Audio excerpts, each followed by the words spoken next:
His actions were one with the cosmos. Cosmos. His actions were one with the cosmos. Cosmos. His actions were one with the cosmos. Cosmos. His actions were one with the cosmos. Cosmos.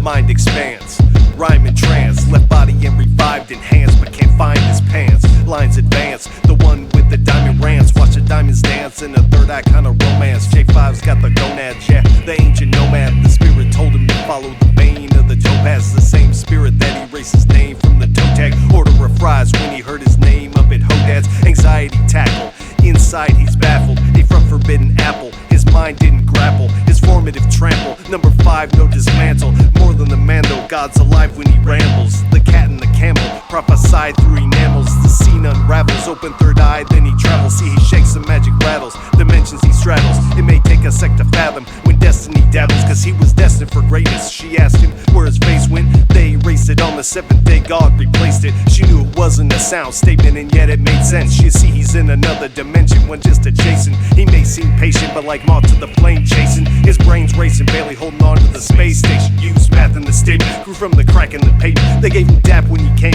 though there was no knack to name it. It was a hawk that ordained him. J5 looking like a caveman. They can't tame him, the Kangol's the only thing that saved him. They can't explain him, they hate him. The girls wanna date him, exasperated. They act like his rap was a laugh at Satan, more like the staff of David. Spat rhymes, incantated, divinated, promenaded till time and space aided. Then his vision pixelated and he stated, y'all can't fade him. They couldn't debate him, they could see the flow was fading. Peace and much love.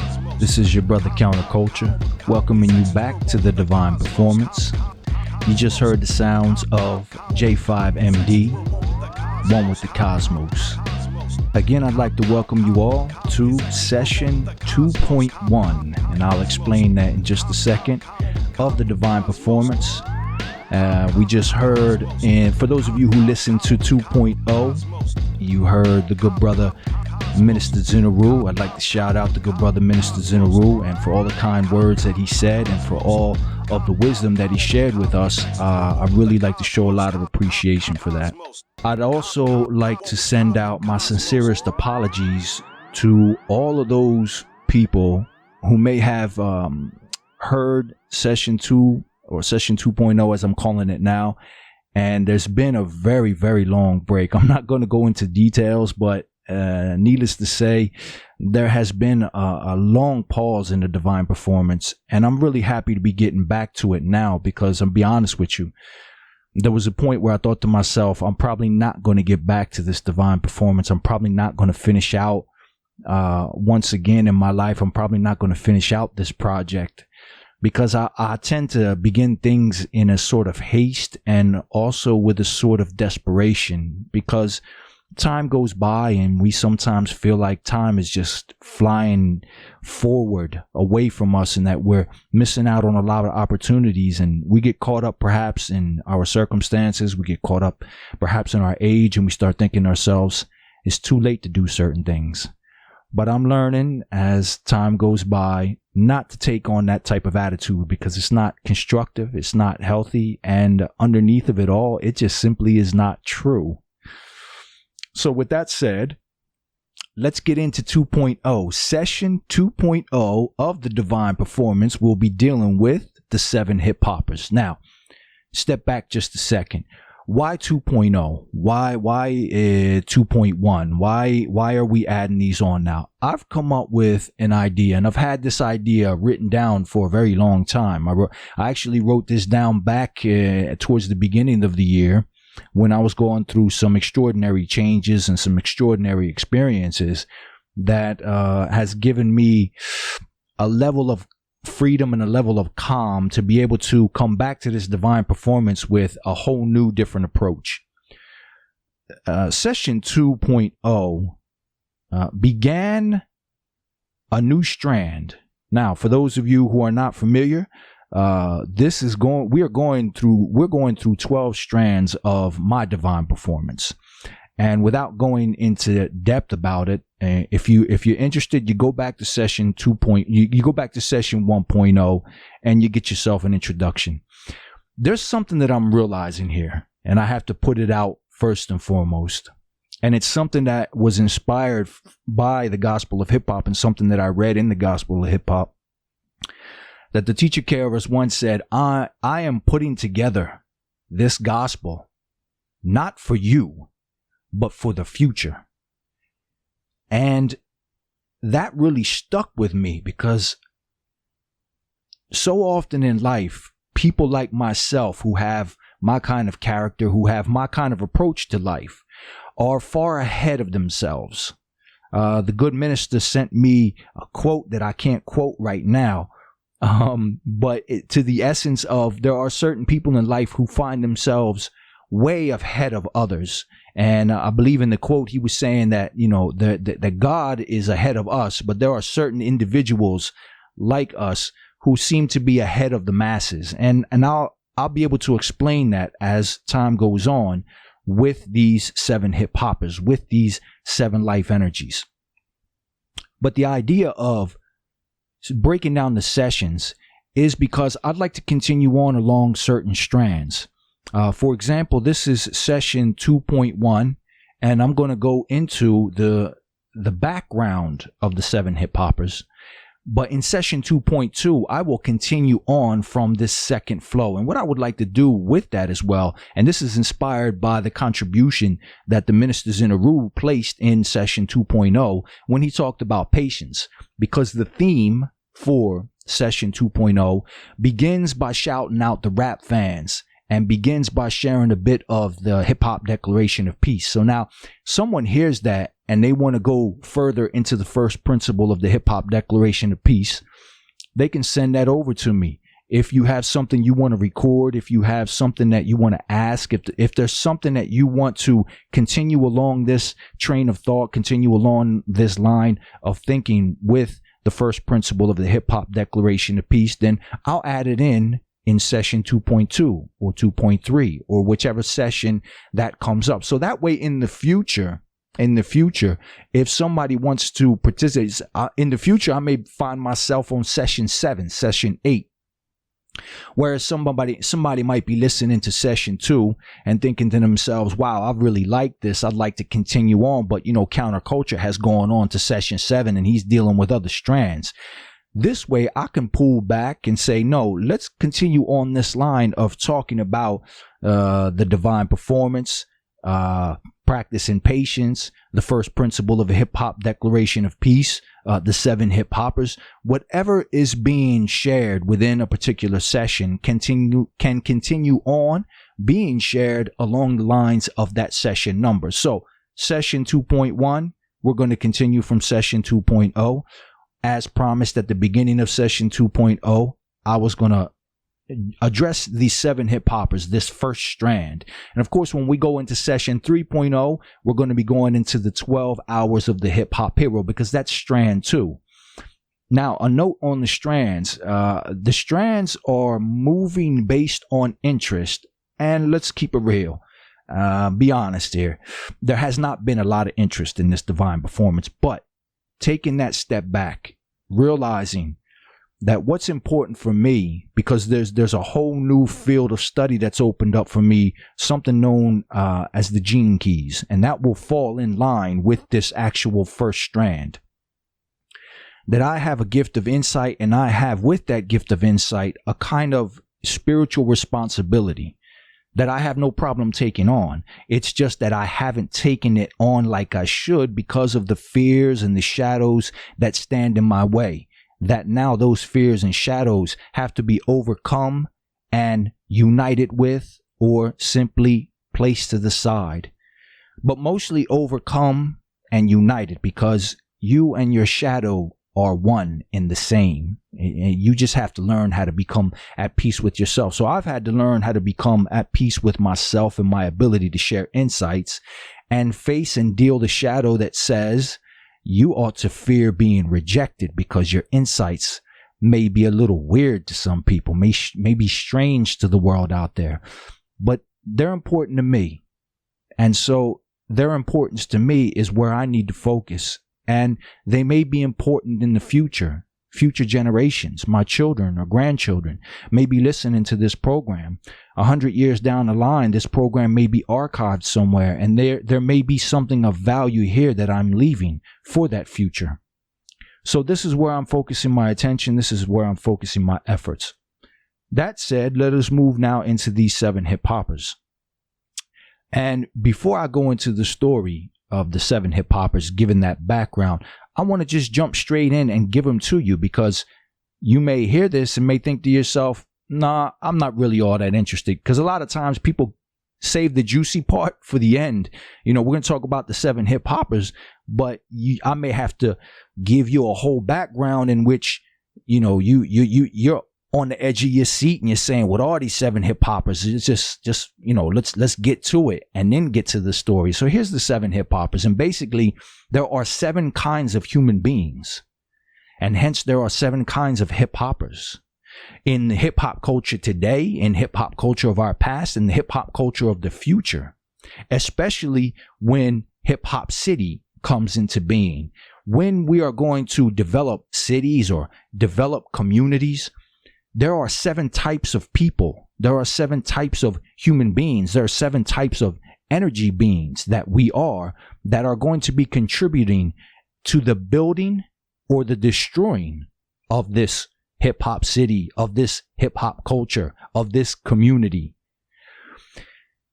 We have a hip hop commander, a hip hop philosopher, a hip hop counselor, a hip hop creative, a hip hop chameleon, a hip hop technical, and a hip hop helper. When I go back over these, I'll spell them for you, because they're going to have unique spellings, because I want to be able to distinguish and set them apart as archetypes. And I'll talk about that as we go along. These are basically 7 types of people that we will encounter, that we have encountered, and that we are encountering now in the organization of hip hop culture as an international community. And I believe that with these energies and with this knowledge, we will be able to identify ourselves better and be able to organize ourselves better. So again, I will repeat those for you. The 7 hip hoppers are: 1, the hip hop commander; 2, the hip hop philosopher; 3, the hip hop counselor; 4, the hip hop creative; 5, the hip hop chameleon; 6, the hip hop technical; and 7, the hip hop helper. Now, I'm not going to go into those just yet, but at least you have them down, written down in your mind, written down on paper. You're hearing this, and now as we start to pull back and go through the story, you will see how this has evolved into where I was years ago, where I am now, and why I feel that this is important for hip hop culture. So now, allow me to go back. And because this is going to be sort of in story form, and because one of the strands that we're going to be dealing with is the strand of, actually the second strand is the 12 hours of the hip hop hero. And this is something that I've been going over, not only study wise, but experiencing. I'm going to take you through the 12 hours, but I'm going to use these 12 hours to take you through the story of the 7 hip hoppers. So let's go back to hour 1. And hour 1 is the hour of normality. And I've entitled this hour of normality STGMU, STGMU. And what that stands for is Security Threat Group Management Unit. We used to kind of play with the word saying stigma, because we felt very stigmatized. And so the title is STGMU, 1999. The Living Tomb. Now, I wrote something, because what I had planned to do back in February, because I didn't have access to computers and I didn't have access to not even a microphone, nothing to record with, I thought to myself, I'm going to continue with the Divine Performance. I'm going to continue writing it. So I wrote this down as the first hour, and this was going to be the telling of the hip hop heroes story of the 7 hip hoppers. And as this goes on, as this flows on, you'll see that it gets a little bit more easier because I'm going back on old notes. I'm not really freestyling right now, but I'll get to freestyling in a minute. So the first hour, the hour of normality, the tomb, the living tomb. It was sometime around the autumn of 1999, and the new millennium was quickly approaching. At that point, I had been in prison for nearly 5 years and was being housed, or should I say warehoused, in the Northern State Prison's maximum security isolation unit for so-called gang members. The state was New Jersey, where I had been raised from the age of 3, although originally I was born in Sicily, Italy. It was a cold, aggressive environment. I spent most of my time isolated in my cell, surrounded by concrete and steel. The only signs of life were the bodies stored in those cells. Not even a blade of grass could be seen outside my small window, for directly across that slab of thick glass was the site of another wall where more bodies were uniformly tucked away until their release dates.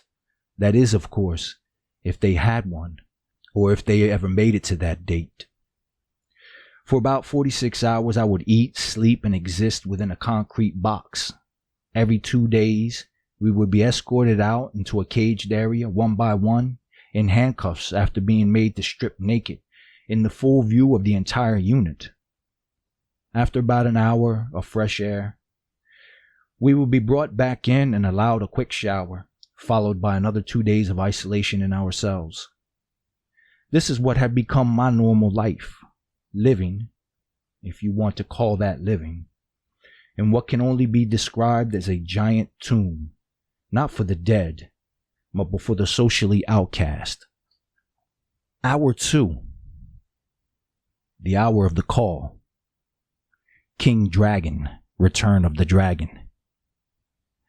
Now, during that time, I was living with a sort of sense of frustration as I realized what I had done to my life. I had basically buried myself alive through the negative decisions that I had made throughout my life that had brought me into these conditions of being a prisoner inside of a tomb, buried alive. At that time, however, I was also part of a good brotherhood. I had been accepted and into the almighty Latin King Queen Nation, and I had become a Latin King. My coronation ceremony took place on an extraordinary day, January the 26th. So at that time, I was living with the joy of being embraced into a brotherhood that I had sought out and I had made sacrifices in order to get into. One of my brothers was called King Dragon. Shout out to King Dragon, wherever you are, if you're even still alive, brother. Amor de Rey. King Dragon had done about 10 years, had spent about 10 years in prison, and his release date came. So that was an extraordinary moment for any of us. Anyone who's ever been in prison, you know that if you have a brother of yours be released, that day is a vicarious day of excitement, because you're thinking to yourself, man, that good brother's going home one day. Hopefully that'll be me. And for those who are never going to see the light of day outside of a prison, it's still a joyous moment because you're seeing one of your brothers being freed.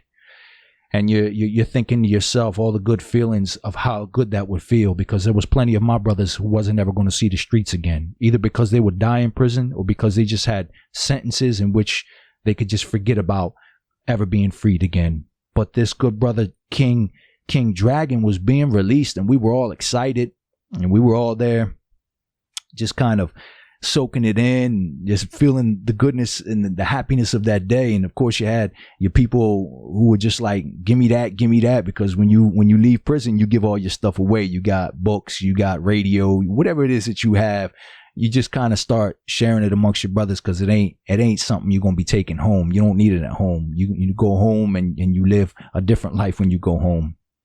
Anyway, King Dragon left. We were all happy. The brother had done 10 years. That is a lot of time. That's really a lot of time. And now I jump forward a little bit. I'd say about 3 or 4 months had gone by. And one of my brothers came by my cell and said, "Yo, did you hear the news?" And I'm like, "What news?" He was like, "King Dragon locked up." I was like, "Yo, what you mean King Dragon locked up? You playing, right? You joking with me, right?" I just saw the brother leave here. Because, 3 months, 4 months, that's nothing compared to 10 years. And especially if you got time already in 3 or 4 months, that's nothing. That's a blink of an eye when it comes to freedom. And the brother said, "Nah, I'm not joking, man. I'm not playing. King Dragon is in the county jail. He's going to be facing a new trial, a new sentence, new crime, and more than likely he'll be back around." And it shocked me. It shocked me because I said to myself, 10 years is a long time. How you going 10 years? How you going to do 10 years, go home 3 or 4 months and come back? And that was a wake up call for me because it presented me with a lot of troubling questions I had to ask myself. Hour 3, the hour of reluctance. This is not my life, or is it? Is this our life? So with that sense of confusion, I sort of ruminated over this idea that this brother just went home and he's back already. And how could that be? I had so many questions that were flying through my mind, and I just couldn't. I didn't have any peace with that. I just really didn't have any peace with that. So the next time that we went out into, let's call it the cage. If I don't really want to refer to it as a yard. It's a cage. Next time that we went out, I went around to my brothers and I was asking them, how could this be? What do you mean? How can the brother be locked up? This isn't possible. And somebody responded to me saying, "Well, this is our life, man. This is the life that we're living." And I remember it was a kind of a knee-jerk reaction. And I jumped back and said, "This ain't my life. You think I'm gonna do all this time, go home, and I'm gonna catch another bid? Or no, you crazy. This ain't my life." And strangely, oddly enough, the brothers was laughing at me because they took my comments as being comical, and they kind of looked at me as if, yeah, he's joking. He's just being comical today. We being funny, but deep down, I was not being funny. This was not a joke. This was not comedy for me. And there was one of the brothers who noticed, who kind of intuited that this wasn't the case. And he kind of walked over to me and he said, "Yo, what you think you're going to do when you go home? You think you're going to go home, you're going to be an upstanding citizen? You think you're going to go home and be a good little boy? What you think you're going to do when you go home? Have you got yourself prepared for another life that we don't know about?" And I thought to myself, I'm in denial. I can't accept this. This can't be my life. Because at that point, I had already done 5 years. So the idea that I would be back after 3 or 4 months was absurd to me. But that triggered something in me. When we went back to ourselves, I sat, I reflected, I thought about it. And I kept thinking to myself, and I kept asking myself, what are you going to do when you go home? What are you going to do when you go home? What are you going to do when you have your freedom? And everything that kept coming back to me was, I'm going to do my best this time not to get caught. In other words, I had nothing but plans on going back on the street and just being a slicker criminal than what I was before. But thinking that all of these years in prison, having built with so many people, having heard so many different stories about how people got caught, I thought I was slick. I thought to myself, nah, I got all of this information now. I've got all of this knowledge, all of this experience that other people have given me. I'm just going to be slicker this time. I ain't going to get caught. And when I realized what I was thinking, a really powerful cloud of depression came down upon me. Because I had to accept that what the brother was saying to me was true even for me. I had to accept that, putting my ignorance aside and being really honest with myself, that I wasn't really this slick criminal that was really going to go out there and just rule the world and just be in the world of crime and just get over all the time because I had become more cunning. That's just not the case. It wasn't the case. And when that dawned on me, it really saddened me because I realized that I was risking going home and being back in prison in a matter of no time because I had no plans. I had no real set plans on living any other life than the life that I had already been living up to that point. Hour 4, the hour of guidance, challenging the shadow, the monster in the mirror. This deep depression caused me to really consider not living anymore because I thought to myself, this is not living for me. I mean, the full reality of me being inside a tomb really just kind of crashed down on me, and it was really upsetting. And I started to look at myself in the mirror, and I started to really hate what I was seeing. I started to really feel a sense of hate towards myself because I was blaming me for having gotten me into these conditions. And equally, I was blaming the man in the mirror, the monster in the mirror, for having ideas about keeping me in these conditions. Oh, I couldn't stand to look myself in the face because here's the dude that wants to keep me in prison. Here's the dude that wants to kill my freedom for the rest of my life. Here's the dude that wants to risk me never ever having a real future for myself. And when I looked at that monster, I had a sense of rage. I had a sense of anger that if I could reach into that mirror, I probably would have strangled him. You know, he would have fought back, but I'd have done something to hurt him. And I remember thinking to myself, okay, if there's one good thing that I can do before my life finishes, that one good thing is I'm going to get rid of this monster in the mirror. Now, that may sound like a positive thing, but I wasn't thinking in terms of, I wasn't thinking in positive terms. I was thinking of ending the life of this monster so that this monster would not go out into the community and destroy the community further, destroy his life and the lives of other people further. And that would be my one good act. That would be my one contribution to humanity. Now, of course, that's pretty depressing. I'm a young man. I was still young at that time. I was in my mid-20s. And, you know, the idea of ending life at that time is ridiculous. You know, it's saddening. So the depression got a little bit deeper. But that challenge in the mirror sparked a kind of inner sense of guidance inside of me, because there was the obvious negative, but I had to ask myself, what's the positive going to be? I need you to challenge this monster so that you don't destroy yourself, but you overcome what this monster is trying to push you to do, trying to push you to the extremes of negativity.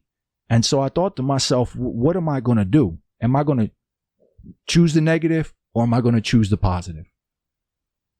And after some time reflecting, after some days going by, and after that pain, because the pain that you feel when you are in that deep state of depression, and it's extraordinary because there's pain and numbness at the same time.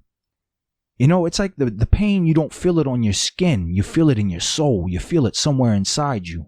And although you seem to be numb externally, internally, there's a lot of pain going on. So I needed that pain to subside a little bit so that I can think a little bit more clearly. And what I decided at that point was that I'm going to accept this guidance to go towards the positive. But in accepting that, I accepted that the answer had to be equally extreme. Because if I was going to choose the negative, and the negative was to take life, then the opposite had to be just as extreme in accepting and loving life. But of course, I didn't know how to do that. I didn't know what to do. Up to that point, I had only known how to live a negative life and continue to live that negative life. Hour 5, the hour of the first gate. Stop smoking. One small step forward.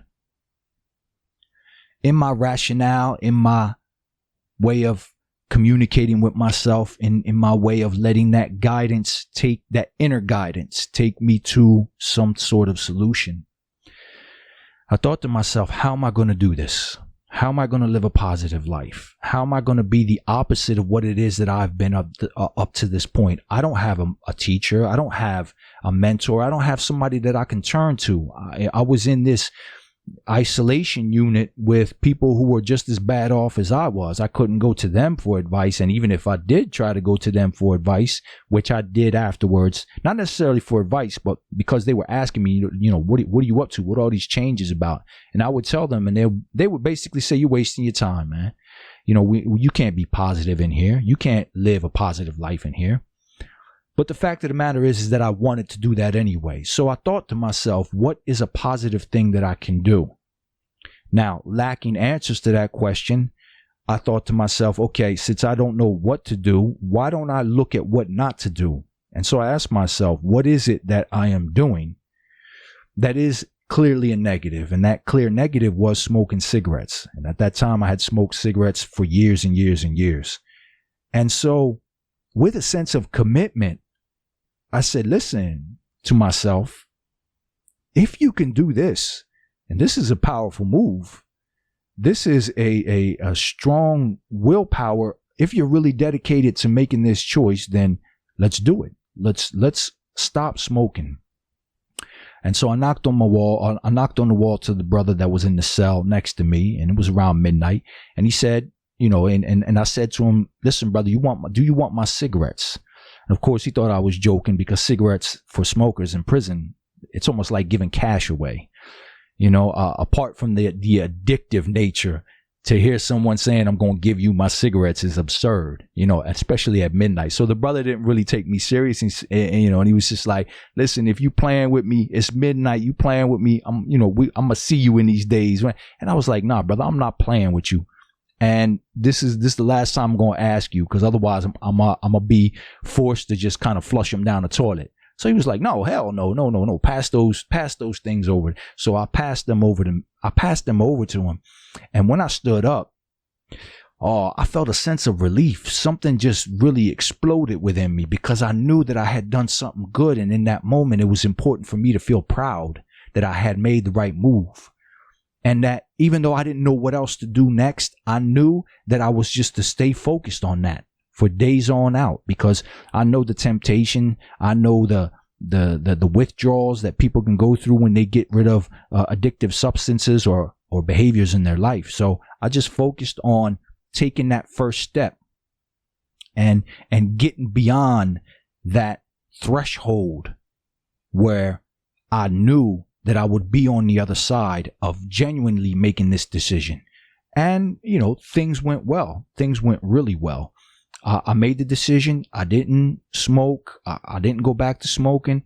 I didn't allow myself to be tempted. And it was actually probably a week or 2 weeks had gone by that then my brother started to notice and say, the one brother that I gave the cigarettes to, he was kind of watching me, thinking, he eventually, he gonna come over and ask me for a cigarette. But the other brothers didn't really catch on to it until about a week or two later, and they started, yo, why ain't you smoking? You ain't smoking no more. You don't want none. People, they share. Here, you want the rest of this? And I was just like, nah, I'm all right.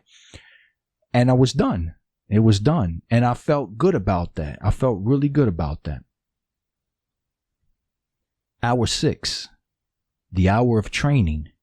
WBAI and Gary Null.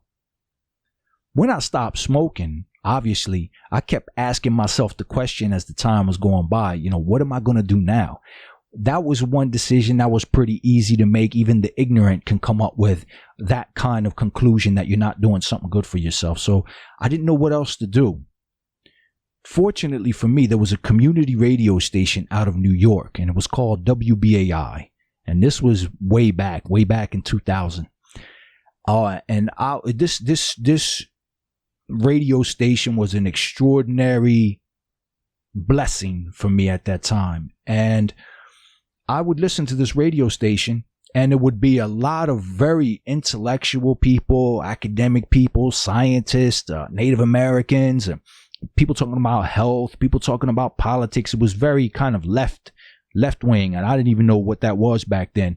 But this radio station was a blessing to me because I would sit and listen, and for me it was like being in a classroom.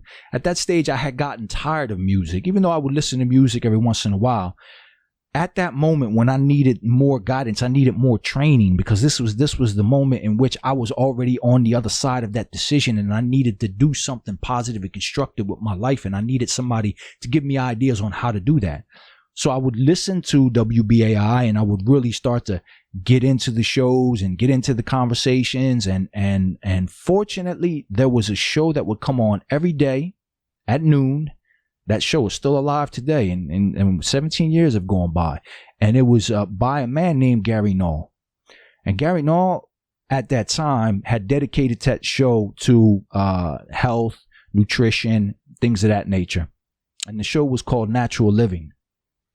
And so it was talk about vegetarianism, the dangers of sugar, and all these things. And so I would follow along, and I would think to myself, how can I incorporate these things into my day-to-day life now? And I started to do things like I would give, during mealtime, I would exchanged the meat that was on my tray or the white bread, and I would exchange that for fruit or vegetables that other people mostly would just throw away. And I would do what I can in order to change those things that I felt could be changed. I would listen to programs that would talk about meditation and give descriptions of what it was like, and I would try to practice that. You know, we all have the basic idea of sitting like Buddha and just being quiet as a form of meditation. So I would try these things, and I would hear things like Tai Chi being described, and I didn't even know what these things were, but I would try to imitate, and I would try to incorporate into my daily life these kinds of practices, this kind of knowledge that was being shared on a day-to-day basis by this brother named Gary Null. Now, Gary mentioned several times something about personalities and why it is important to not just deal with nutrients, not just deal with diet, not just deal with exercise, that there was another component to health that had to do with your very being, who you are on a soul level, on an emotional level, on a mental level. And that would attract me, and I would hear that, and I would think, wow, this is really interesting. I'd never really looked at health from that side of things. So I kept listening, and I would hear him mention energies. He would start mentioning energies, and I would think to myself, what are these energies? He keeps mentioning energies, and what kind of energies? And he would talk about dynamic energies, and he would talk about creative energies, and it just more and more that little pieces that I heard, the more I tried to see where I fit in. What kind of energies do I have, or how does this energy relate to me? Hour 7, the hour of the second gate, freedom and the 7 energies. Needless to say, time went on, and I did my very best to put into practice the things that I was studying, the things that I was hearing. And I remember making myself a promise, because things were really going good at that time. I made myself a promise that if I could manage to be positive in the environment that I found myself in, then no matter where I would be in life, I would find a way to express positivity and to live a constructive life, even in the most darkest and most challenging of circumstances in life.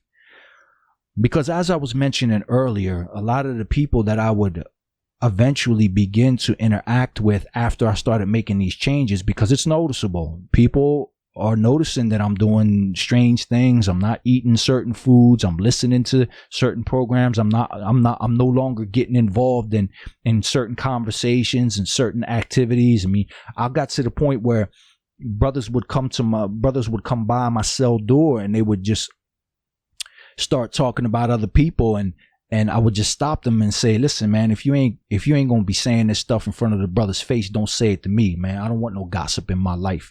I don't want to be dealing with people that's going to be talking behind other people's back, because if you're willing to talk to him behind his back, then you're willing to talk about me behind my back when I'm not present.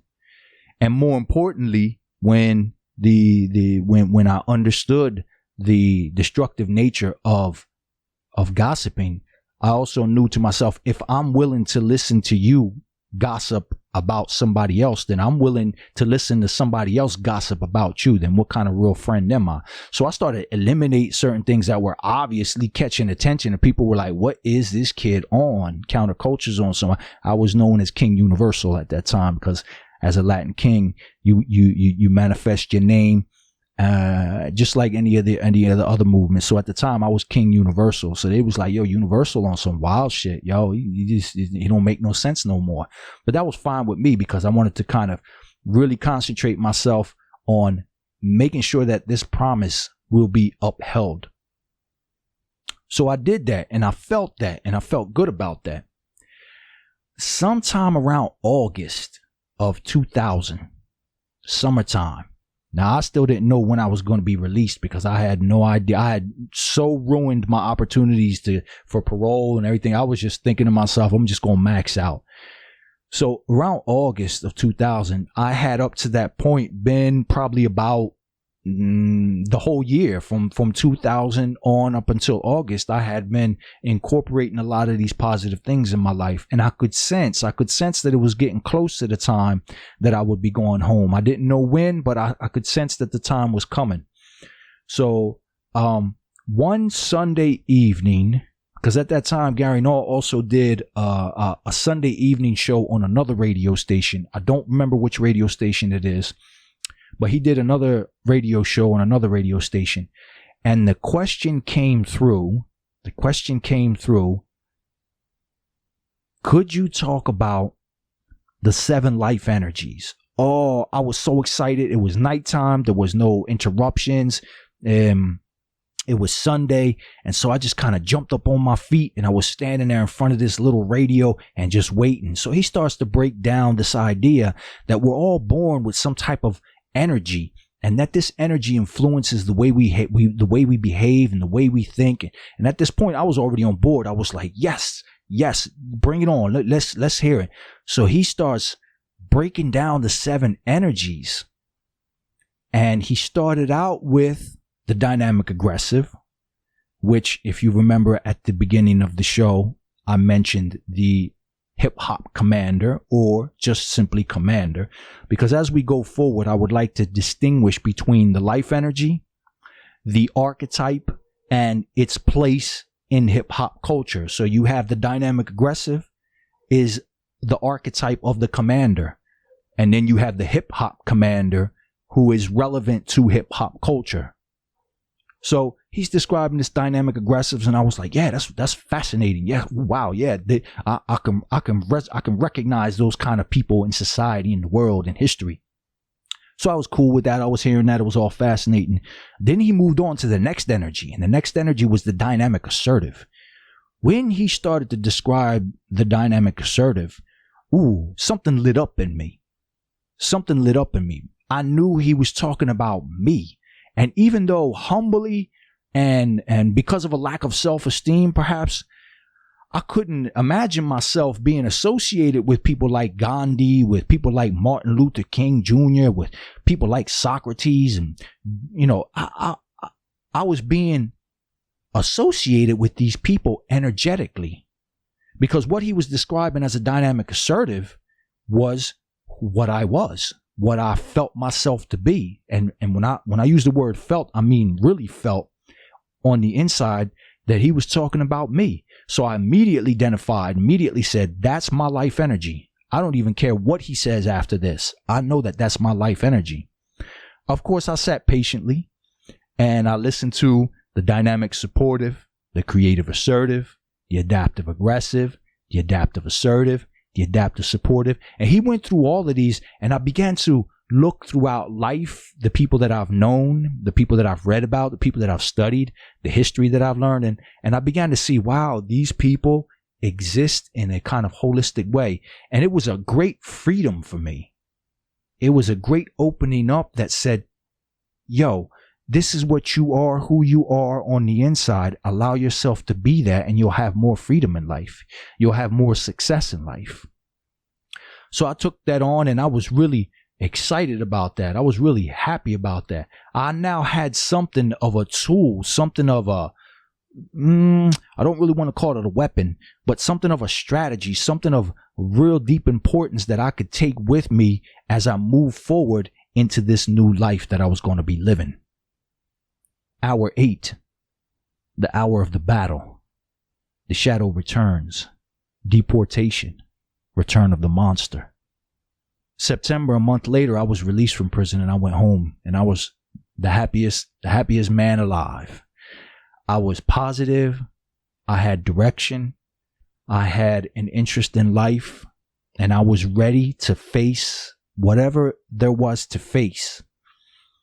And I found some work with the help of a childhood friend. He helped me find some work, and I started working, was just humbly washing dishes, putting my hours in, but just happy to be free. But I could not wait to go and buy my book on the life energies, because that's what was my day-to-day thought, was that I would wake up, go through my day, do my prayers, eat my healthy food, go to work, come back home, because at the time I was still they had released me on parole, and so I had to deal with being on parole.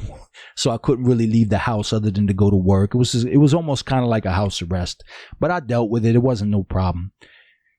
Needless to say, as soon as I got my first check, I was off to the bookstore and I grabbed myself a copy of Gary Null's Guide to a Joyful, Healthy Life, in which it was composed of 3 books. And the first book is the Who Are You Really? The title of the book is called Who Are You Really? Understanding Your Life's Energy. And when I sat and I read the chapter on the dynamic assertive, man, it was amplified. That sensation that I felt when I was inside that cell was amplified. And I just, the literal feeling that I had at that time, it almost felt, because I was in my home. I was in my home where I had grown up in Pennsgrove. And I was looking around my house. As I was reading this, and I was looking up into the corners and thinking to myself, my God, this feels like there are invisible cameras inside my house that can not only record me, what I'm physically doing, but can actually see inside me. This is the kind of feeling that I had, that what I was reading about the 7 life energies, what I was reading about the dynamic assertive was talking about me on an internal level. And I thought to myself, how can you possibly know stuff like this? It's on the inside. And again, that gave me a real sense of freedom. And I went on to read the other chapters, read the other life energies. I began to start identifying people in my life, what kind of energy they may have, what kind of person they may be, and how can I more intuitively approach them? How can I more empathetically see them for who they are? It was a wonderful tool for me, because it opened my eyes to see that people are not their nationality, people are not their ethnicity, people are not the color of their skin, people are not the language that they speak. People are life energies, and the life energies exist all across the planet. Doesn't matter what race, what religion, what color, these life energies are universal. So when I look at a person, I look beyond their skin color. I even look beyond their own philosophy, their religion, how they think, the way they think, and I see them as an energy. And when I see them as an energy, I see them as part of humanity. And this is the one great gift that this has given me, the ability to see humanity not hierarchically, but holarchically. In a holistic way, we are 7 life energies that form humanity, form a human entity, an organism known as humanity. I began to see humanity in this way, and I stepped back and stopped seeing humanity as this sliced up pie of different nationalities, different borders, different colors, different languages. I stopped seeing that, and I started seeing that humanity was really one family. And this was an extraordinary gift for me, an extraordinary feeling for me, because it changed my relationship with the people around me.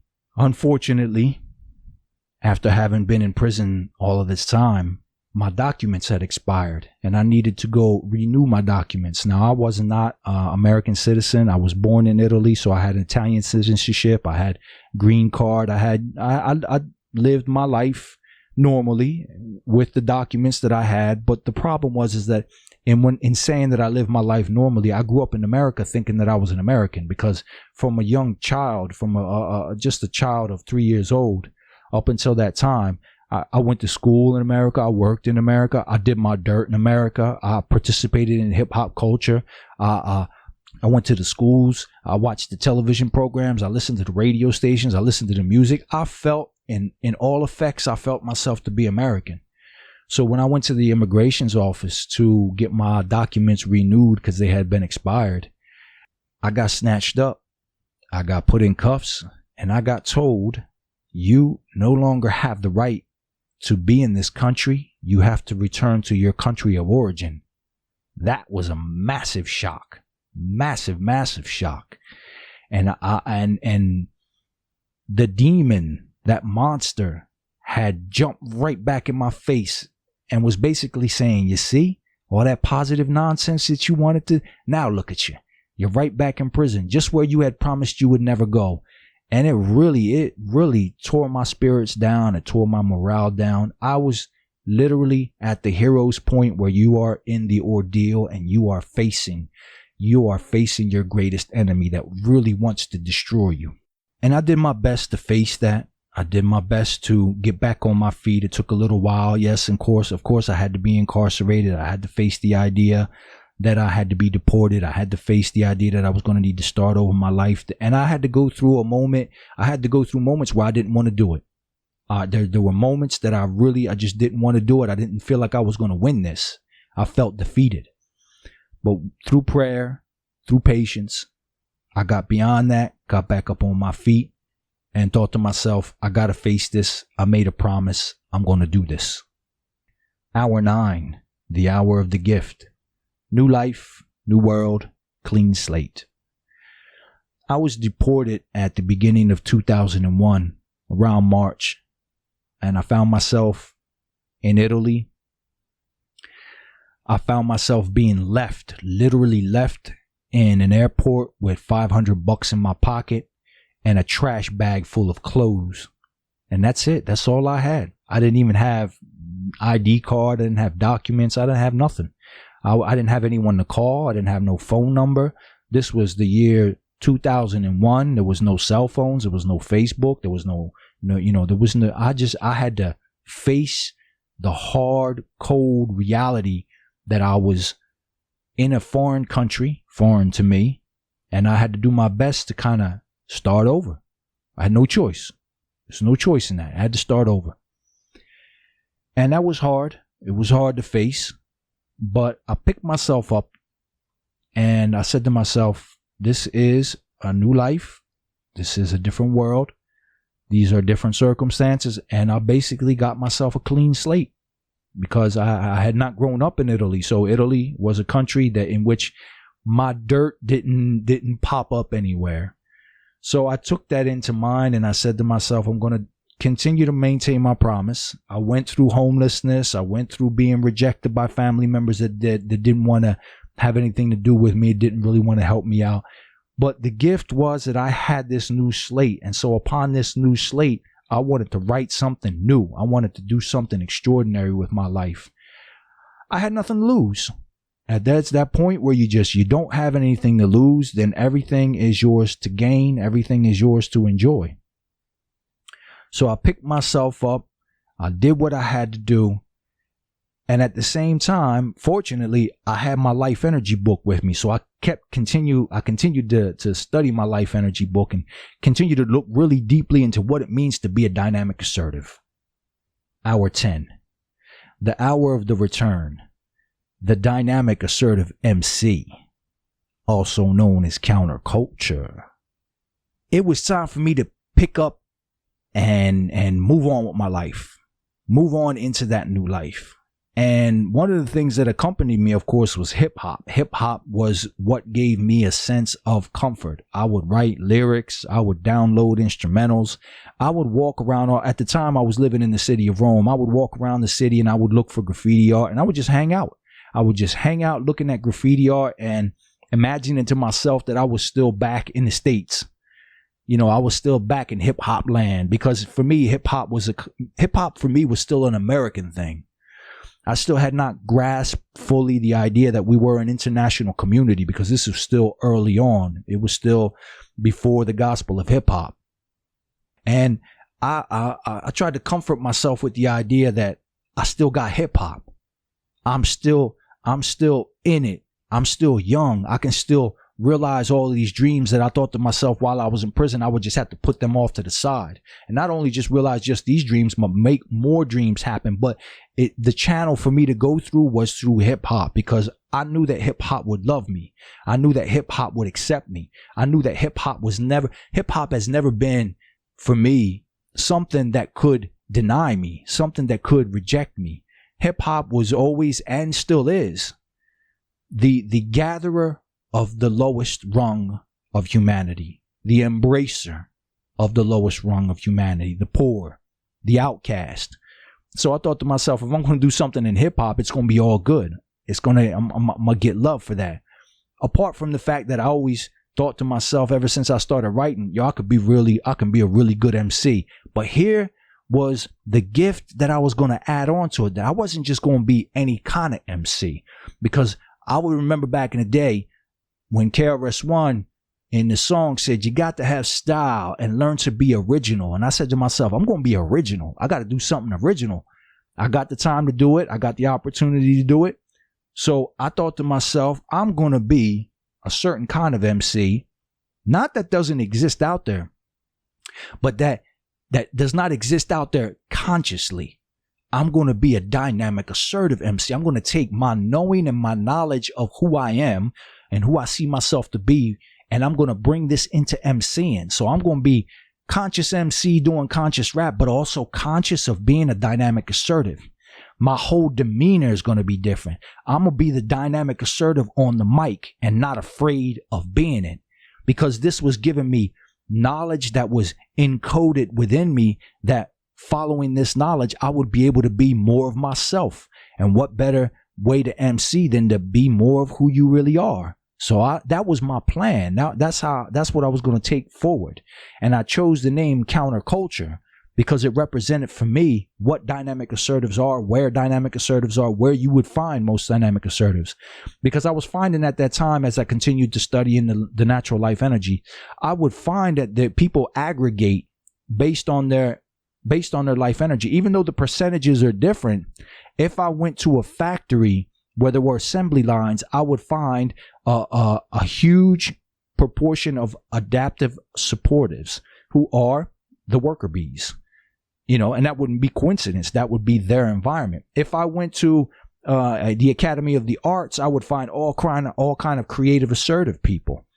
If I went in a gym where a lot of people are working out, I would find a lot of adaptive aggressives.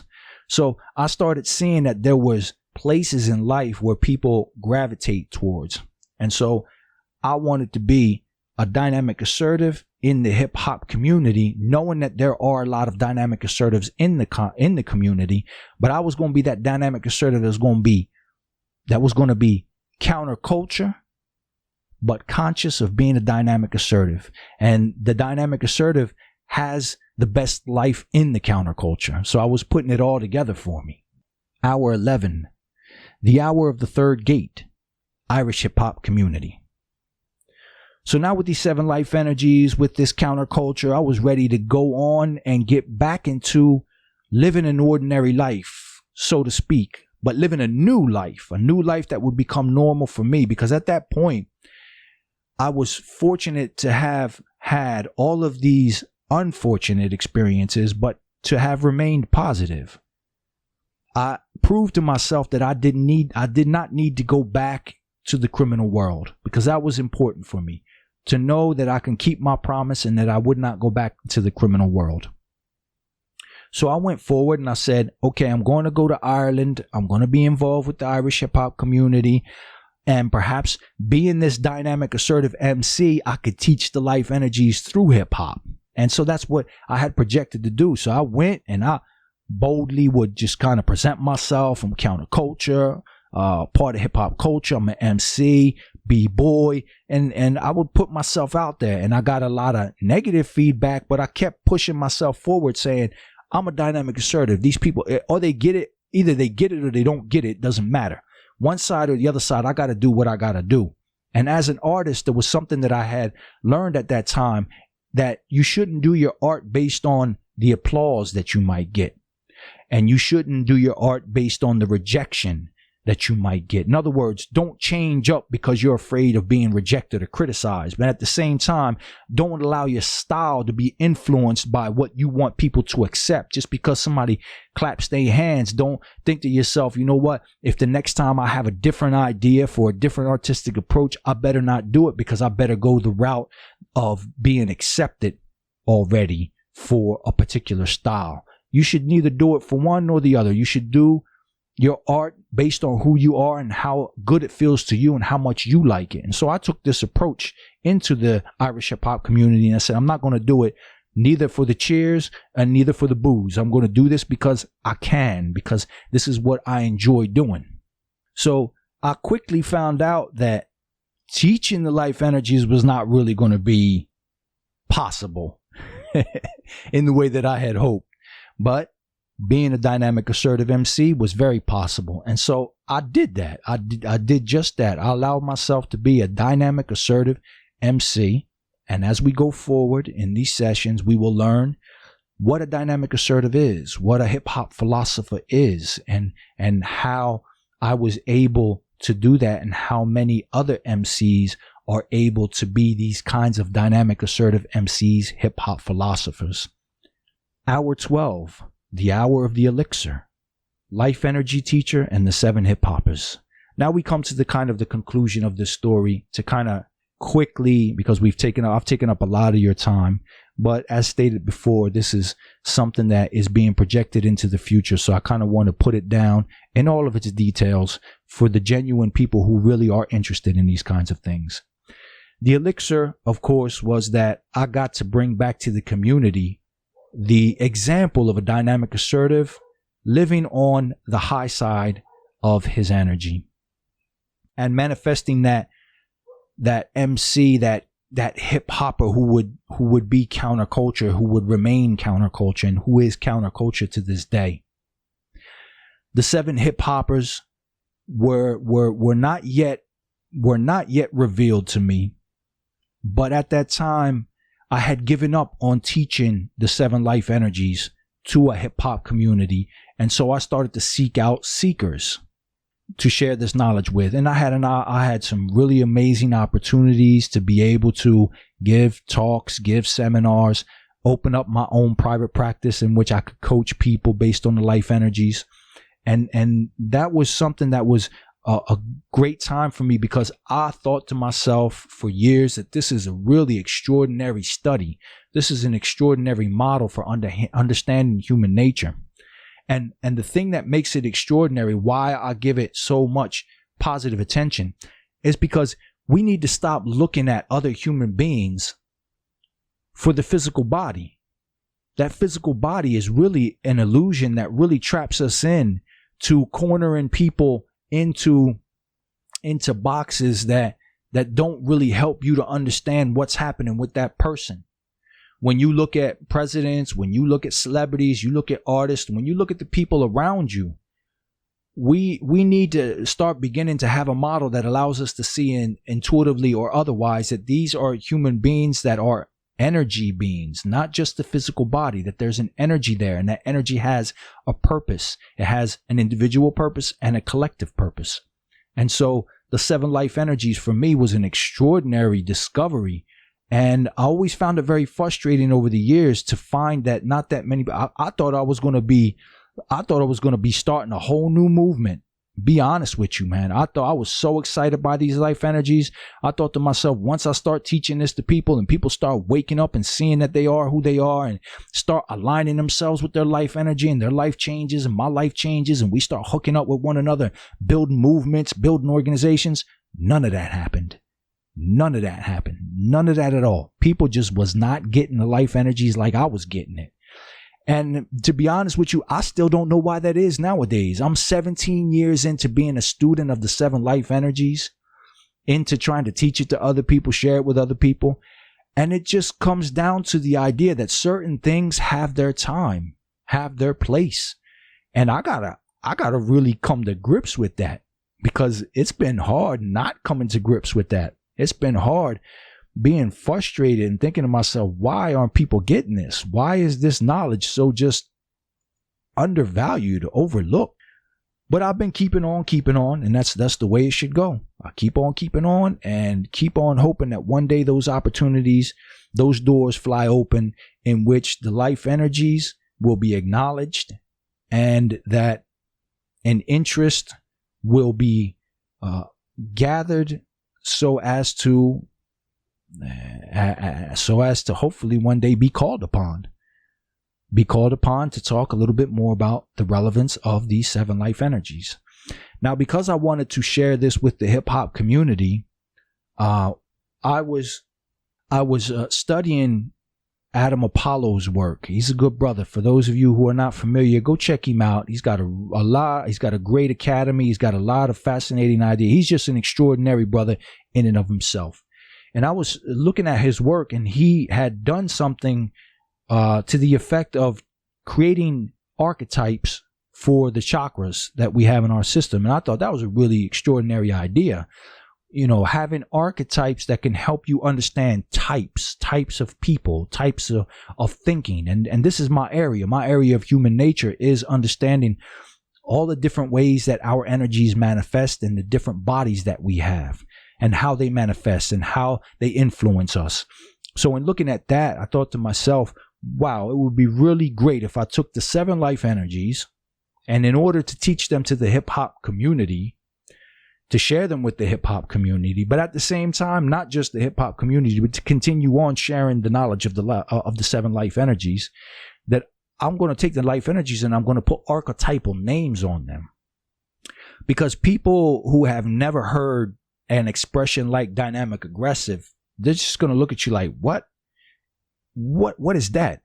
And most people don't really know what dynamic means. Most people, when they hear aggressive, they think violent, they think something negative. So it was difficult having to go into these kind of definitions. And so the idea came forward that I ought to take the 7 life energies, come up with some archetypal names, so then that way I can relate it to hip hop, and at the same time continue to teach seekers and those who are outside of the hip hop community to continue to teach the life energies, because it's after 17 years, it's still something that is emanating from my heart, emanating from my 5th chakra. I can't stop talking about it. I can't stop thinking about it, and I can't stop seeing life energies all around me. So that is the story behind the 7 life energies. As we go on with session 2, in the future sessions, 2.3, 2.4, I will continue to go even further and more in depth into the 7 life energies and into the 7 hip hoppers. And obviously, the nature of the direction of this teaching will also be dependent upon the people who are listening, the people who may respond, may have questions, may have curiosities. And of course, if there are none, then I will just continue forward, because I want to lay down a really in-depth, detailed description of all of these 7 life energies, these 7 hip hoppers, because I see that it's just not out there. So if it's not out there, why not be the one to put it out there? It's something that I'm passionate about. I got the time. I've got the resources. I got the equipment. I'm just going to start putting this out there, because I want to leave it for the future. I want to leave it for the future, that these are important subjects that we can use to creatively continue to build our community. Because if we are going to establish Hip Hop City, if we are going to continue to grow this international community called hip hop culture, we need to understand that there are 7 types of human beings who are creating, who are developing, who are going to be maintaining, and if not careful, who are going to be destroying our culture, destroying our city. So we need to start taking this knowledge of how to better organize humanity, how to better organize ourselves into the future, so that we can do this in a positive and constructive way. what I'm gonna do now very quickly is I'm gonna take you through the 7 life energies. I'm gonna read from the book Who Are You Really? Just the basic overview of these different life energies. First, we begin with the dynamic aggressive. And this is what I'm referring to as a hip hop commander, or just the commander. And the commander is spelled with a K, Kommander, in order to distinguish it from just a simple commander or the dictionary definition of commander. This is a commander as an archetype, and this archetype is known as the dynamic aggressives. Now, these people are the charismatic natural leaders of society. Think of presidents, prime ministers, generals, corporate CEOs, authority figures. They're all dynamic aggressives. For these self-made men and women, being goal-oriented and entrepreneurial, as well as controlling others, come naturally. You can just about feel their drive to direct things. These are the dynamic aggressives. These are the leaders of life, the natural-born leaders. These are the hip-hop commanders, the commanders who have jumped up in hip-hop culture and placed themselves in a leading role. Whether we like them or not is irrelevant. They have this natural energy to be able to do what it is they do, to have done what they have done. Our most prominent hip-hop commander is Afrika Bambaataa. He is our most prominent hip-hop commander because he is the one who organized on a mass scale hip-hop culture. Yes, DJ Kool Herc did his thing in the innovation of bringing forth the elements of this new culture. But the mass organizer, the great organizer of this culture is Afrika Bambaataa, and he is a hip-hop commander. Another hip-hop commander is also Minister Louis Farrakhan. He's a great man of street knowledge, street entrepreneurialism, but he is also in this category of being hip-hop commanders. Then you have Russell Simmons, Sean Puffy Combs, Jay-Z, Suge Knight. You have people who are entrepreneurial in nature, and they strive and excel in getting to be at the top of wherever it is that they are going. Now, when we back up and look at just commanders and we look at just dynamic aggressives, we're talking about world leaders. We're talking about President Trump. We're talking about Prime Minister Margaret Thatcher. We're talking about the pharaohs. We're talking about Julius Caesar. We're talking about Hitler and Stalin and Mao Zedong. These are natural born leaders. Nothing you can do will stop them from becoming a leader, either in a positive way or a negative way. Then we have dynamic assertives, what I'm referring to as hip-hop philosophers. Philosopha, not ending in ER, philosopher as the archetype. And these are the dynamic assertives. Dynamic assertives are also charismatic, but they're nonconformist. They're creators of social change. Dynamic assertives, while they may be trendsetters and revolutionaries, are basically looking to control only their own lives, not that of others. They know what they believe in and why, and what they don't believe in and why, because these are the types of things that they think about. They are conceptually creative and process-oriented. These are the hip-hop philosophers. These are your KRS-Ones. These are the mass majority of conscious rappers. If you go back and if you go to Nas and you go to Rakim and you go to the X-Clan crew and the Brand Nubians, the Poor Righteous Teachers, your Wise Intelligent, a lot of these people are hip-hop philosophers as an archetype. These are the great leaders who do not want to lead by force. They want to lead by example. And we have a lot of those. We will continue to have a lot of those. And they have been for a great deal of time my main focus, because I know the power they have, because I have that power. So it's natural for me to want to lean towards them. Then you have what are known as hip hop counselors. Kounselor, not with a C, begins with a K, to distinguish it as an archetype. And these are the dynamic supportives. They're also charismatic, but they're warm-hearted, sincere, reliable, humorous, compassionate, strong yet gentle. All these words describe dynamic supportives. The dynamic supportive energy is typified in therapists, doctors, counselors, conciliators, clergy, teachers, and communicators. Dynamic supportives are independent, intuitive, and good at bringing people together, sometimes serving as bridges between the dynamic energies and the adaptive energies. These are the hip-hop counselors, as an archetype, and only as an archetype, because I don't know the life story of DJ Scott LaRock, but DJ Scott LaRock would have been an archetypal hip-hop counselor. He worked as a social worker.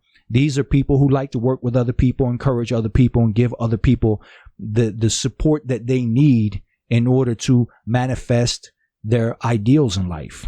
These are very friendly people, extraordinarily friendly people. The most friendliest people that you will ever meet in your life are going to be the dynamic supportives. Now we move on into the adaptive area. And in the adaptive area, there are what's known as adaptive aggressives.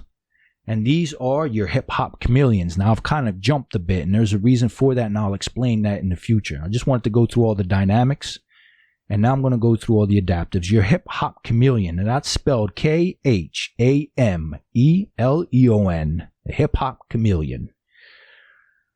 While adaptive aggressives are not charismatic themselves, and that's the difference between dynamics and adaptives, the dynamic group has the charisma. The adaptive group does not. So while adaptive aggressives are not charismatic themselves, they are drawn to powerful people and have the resourcefulness to work with them. They are socially aware, goal-oriented survivor types, expert at finding the niche within the power structure and using it, successful sales and public relations people, as well as behind-the-scenes operators, are often adaptive aggressives. Many actors are too. So these are the chameleons. These are the support system that most dynamic people have around them. These are the behind the scenes people, the managers, the people who get your costumes ready, get your gear ready, how your wardrobe, let's put it that way, your wardrobe. These are some interesting people. They're sneaky. They're difficult to deal with, but when they're on your side, they are on your side, and they get things done.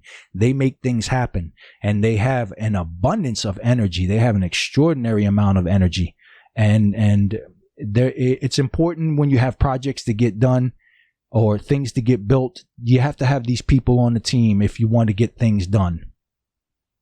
Then you have the hip hop technical, which is the adaptive assertive. And the adaptive assertive, they're also not charismatic, but they have a sort of kind of practical leadership skills that make them good foremen, supervisors, office managers, and teachers. They're solid and dependable, hard workers, and highly responsible. These are your techie people. These are your nerdy people. These are your scientists. These are the ones who are really here in life to fix things, to make things work well.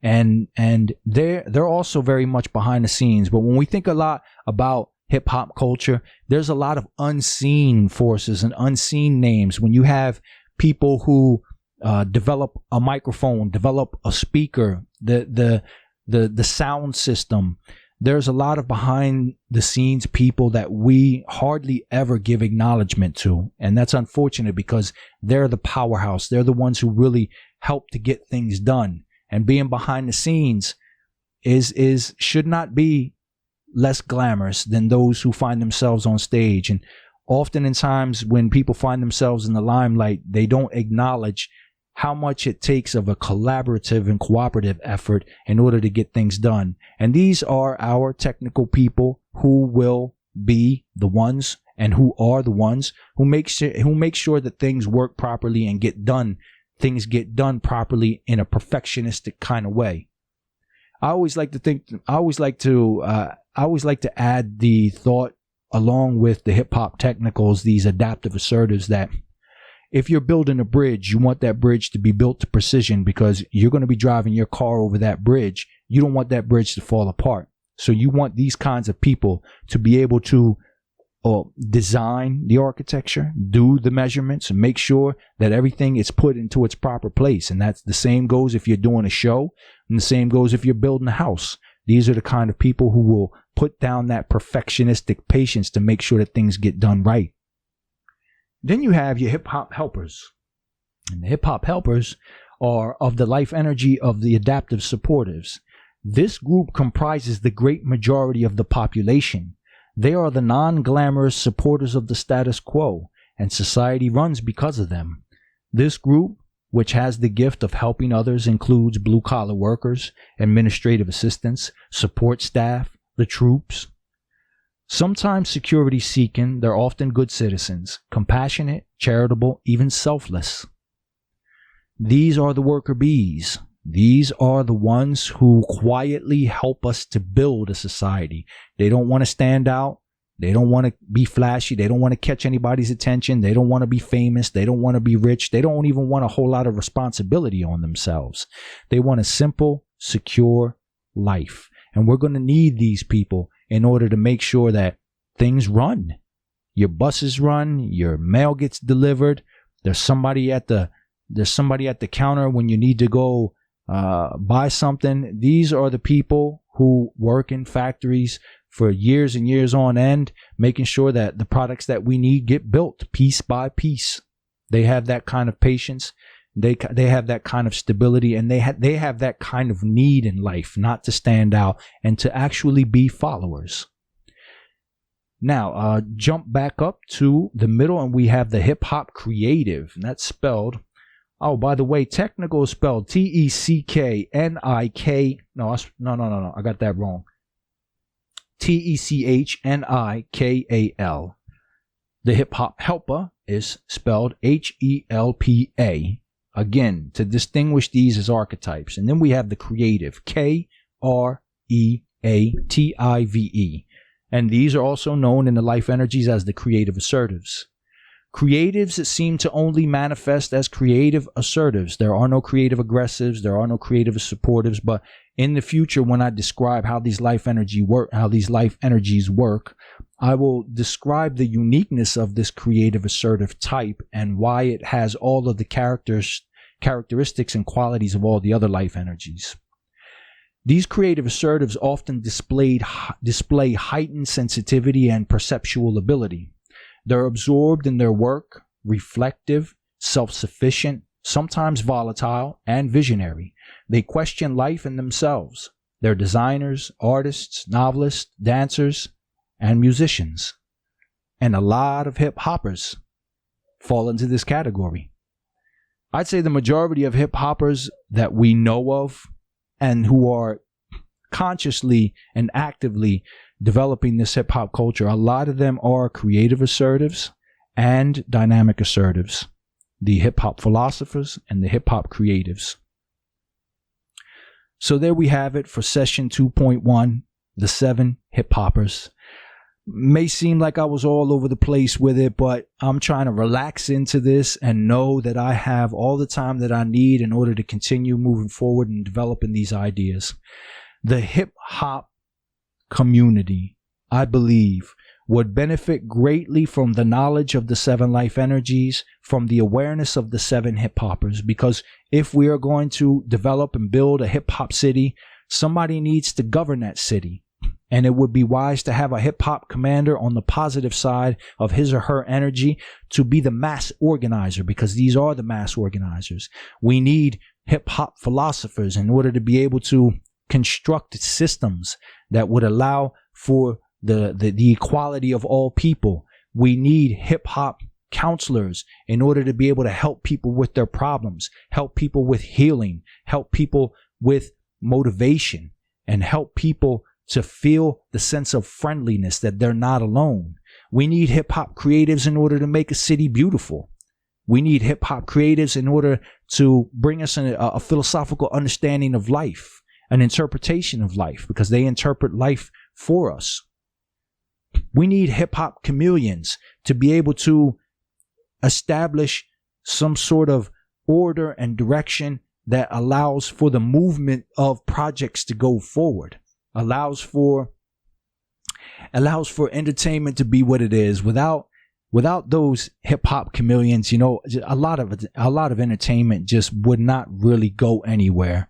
They're the movers and shakers. They're the ones who really they know their environment well, and they seek to support their environment in a very driven way. And so they're important. They're important for getting projects done. And then we have hip hop technicals. And the hip hop technicals, as I mentioned earlier, they're the ones who make sure that things get done right. Things get done with precision, with detail. And then finally, we have the hip hop helpers. Our worker bees who will keep things running. Keep the sewage system running. Keep the water system filtration running. Keep our mail coming. Keep our groceries stacked, keep our harvests being collected and sown. They are there as the masses of the people who uphold and continue to keep a culture moving forward.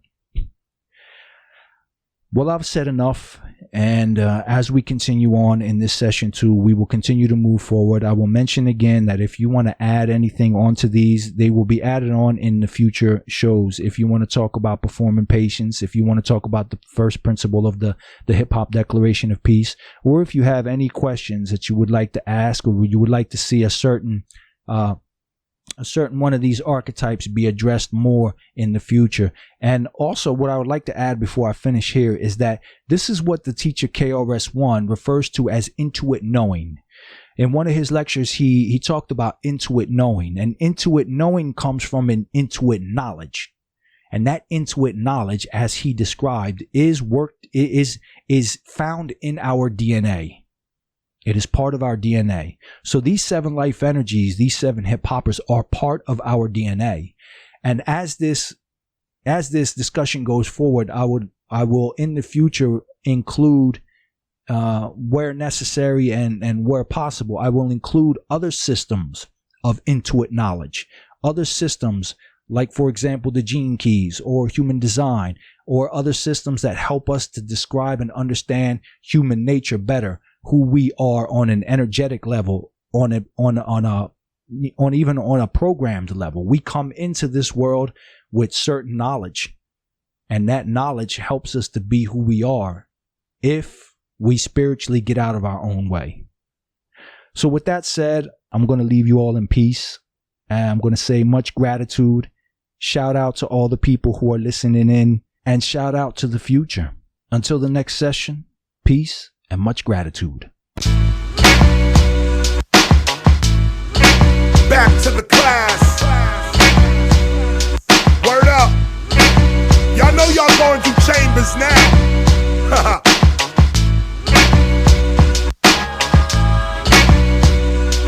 Check this out. Did you know that Ronald Reagan was a DJ and Napoleon in Egypt wrote graffiti? Did you know that history is just a replay and you affected by what you do and what we say? Did you know that history is just a memory and we are the present memories of future centuries? You gotta know your history, the what and the how, and be aware you making history right now. So since history is a record of past events, let's give the future something it can respect. Meta-historical.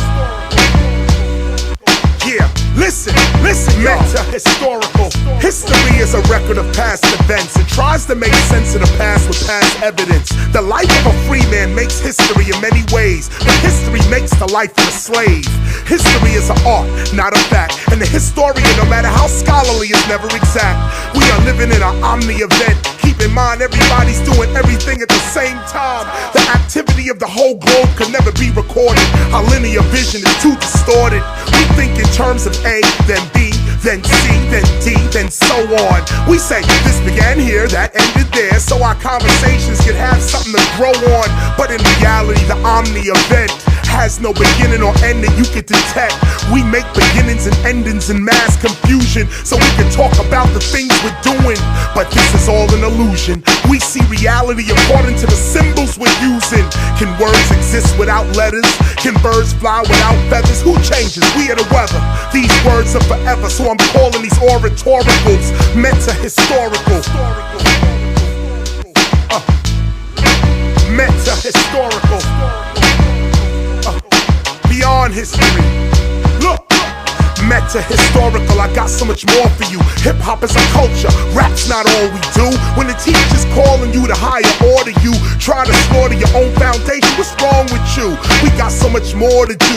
You order your history, history don't order you. Here's what we ought to do. I'm talking to you. Let's do this different from how these others do. History documents its society, the physical society, not what's inside of me. So my history will lie to me, cause it's based on physical space, not my psychology. I got a new philosophy, it's called hip-hop and it needs a new methodology. Now follow me, history documents what's physically there, or what's physically here. But hip-hop is not here or there, it's not physical, hip-hop is a shared idea. We all share it, from different dimensions we all hear it. But hip-hop is all spirit, so let's get down with what the truth is. They not recording hip-hop, they recording what it produces.